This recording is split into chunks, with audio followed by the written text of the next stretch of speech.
Unique sigma coaching centre में आप सभी विद्यार्थियों का स्वागत है। आज मैं 9वीं वर्ग का पहला पाठ कहानी का प्लॉट हिंदी के प्रश्न उत्तर को दिखाना चाहता हूं और मुझे आशा है कि आप इन सभी प्रश्नों को नोट्स के रूप में लिखिएगा और याद रखने की कोशिश कीजिएगा। यह पाठ आपके लिए अत्यंत आवश्यक है। इसमें सामाजिक स्थितियों का भी बहुत ही सुंदर परिचय दिया गया है। सबसे पहला सवाल, शिव पूजन सहाय का जन्म कब हुआ था? 1893 ईस्वी में। शिव पूजन सहाय का बचपन का क्या नाम था? भोलानाथ। शिव पूजन सहाय का जन्म कहाँ हुआ था? उनवास बक्सर बिहार में। मुंशी जी की बेटी का क्या नाम था? भगजोगनी। शिव पूजन सहाय 10वीं की परीक्षा पास करने के बाद कहाँ की अदालत में नकलवीस की नौकरी किए? बनारस में। शिव पूजन सहाय का मृत्यु कब हुआ था? 1963 में। चिड़िया का पर्याय शब्द विहग। शिव पूजन सहाय किस विषय के अध्यापक थे? हिंदी। शिव पूजन घपले का क्या अर्थ होगा? चाल। मुंशी जी के बड़े भाई क्या थे? दरोगा। अब सवाल प्रश्न उत्तर। लेखक ने ऐसा क्यों कहा कि कहानी लिखने योग्य प्रतिभा मुझ में नहीं है, जबकि यह कहानी श्रेष्ठ कहानियों में एक है?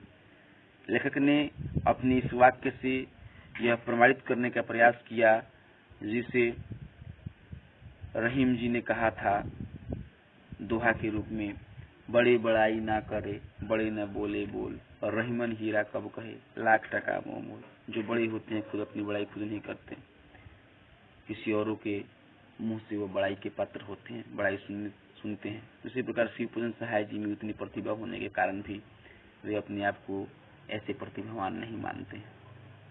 अगला, लेखक ने भगजुगनी नाम ही क्यों रखा? भगजुगनी यह जो कहानी है देहाती कहानी है और इस देहाती कहानी में नाम भी देहाती होना अनिवार्य है। मुंशी जी के बड़े भाई क्या थे? पुलिस दरोगा थे। दरोगा जी की तरक्की रुकने की वजह क्या थी? दरोगा जी जो अपनी घोड़ी से बहुत अधिक मोहब्बत करते थे और जो भी उनसे बड़े अफसर थे उनकी नजर घोड़ी पर ही टिकी रहती थी। यदि वह अफसर को घोड़ी घूस के रूप में दे दिए होते तो उनकी तरक्की और आगे हुई होती, लेकिन उन्होंने अपने घोड़ी को अपने पास रखा। मुंशी जी अपने भाई से कैसे उड़ी हुए?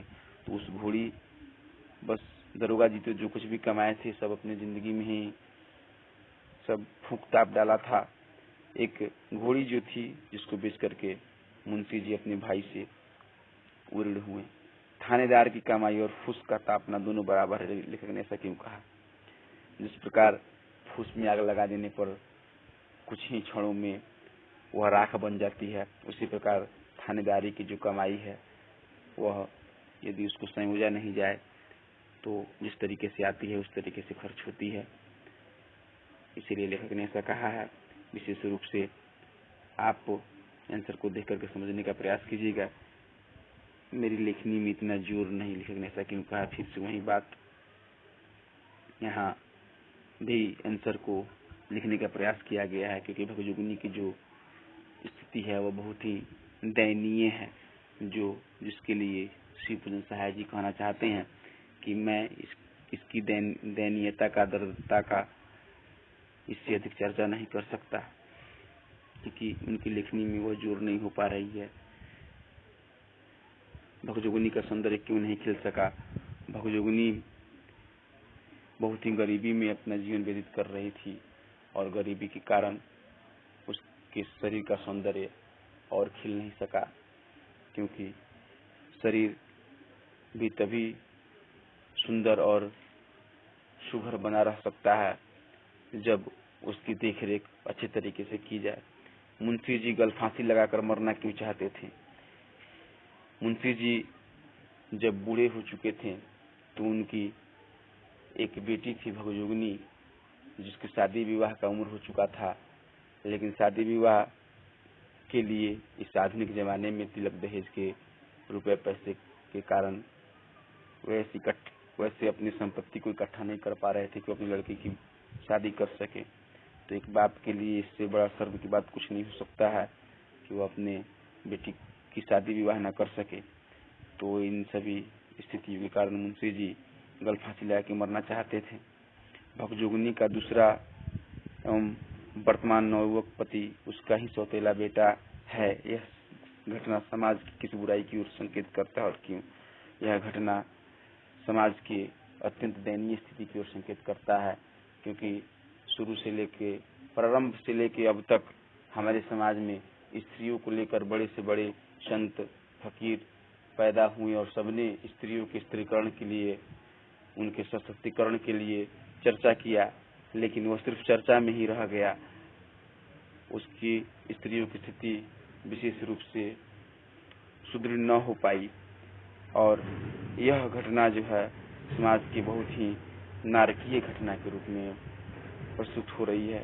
एक औरत के लिए उसके पति के बिना जीवन गुजारना अत्यंत ही मुश्किल है और बशर्ते वह औरत अभी नौजवान हो तब और भी बहुत सारी समस्याओं का सामना करना पड़ सकता है। और विशेष रूप से इस उत्तर में हमने लिखने का प्रयास किया है और मुझे आशा है कि आप इसे समझने का भी प्रयास कीजिएगा और मैं बहुत ही जल्द आपके सामने दूसरे पाठ का भी वीडियो अपलोड करने वाला हूं। इसलिए आपको यदि यह वीडियो अच्छा लगा हो तो दूसरे पाठ की वीडियो का वेट करें और अगर कोई दिक्कत हो, कोई परेशानी हो तो आप कमेंट में जरूर दें, आपकी उस परेशानी को जरूर दूर किया जाएगा। इसी के साथ आज का यह मेरा पाठ समाप्त होता है। बहुत बहुत धन्यवाद वीडियो देखने के लिए। मैं चाहूँगा कि इस तरीके से आप मेरे वीडियो को देखते रहें और इसमें जो कमियां हैं उसे बताते रहें, मैं उसे दूर करने का पूरा प्रयत्न करूँगा।